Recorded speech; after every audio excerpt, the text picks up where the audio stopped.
Sir ये चाषी उत्पादक कंपानीटा आमर उत्कल आलुमिना सीएसआर प्रकल्प निर्देश अधीनस्थ वाड़ी प्रोजेक्ट नाबार्ड एवं उत्कल आलुमिना सहयोग में 5 वर्ष धरी 500 चाषी और 17टी गाँव को लेकिन ये चाषी उत्पादक कंपानी गठित होता।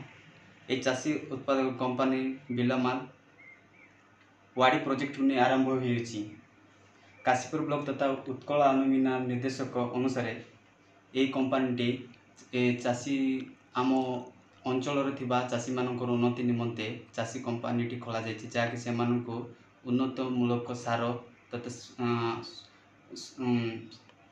से पनीपरिया सार जोगाण करवा आर मूल उद्देश्य।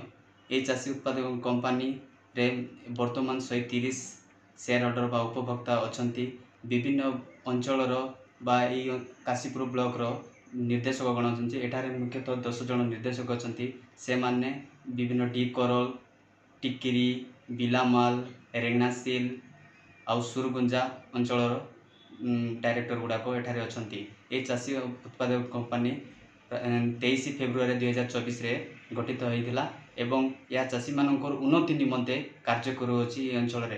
वर्तमान ये चाषी उत्पादक कंपानी मूल उद्देश्य होची विभिन्न प्रकार पनीपरिया चाषी मान जगाई देवा सहित सार एवं अन्य अन्य पनीपरिया जगाई दि जाउची एवं से मानकर पनीपरिया एटारे एक शीतल भंडार गठन करा जायछि। से शीतल भंडार माध्यम से जो खराब होतिबा पनीपरिया को बहुत दिन पर्यंत रखिबा पई शीतल भंडार करा जायछि जहाँ उत्कल आलुमिना हरियाली प्रकल्प माध्यम शीतल भंडार गठन करा जायछि।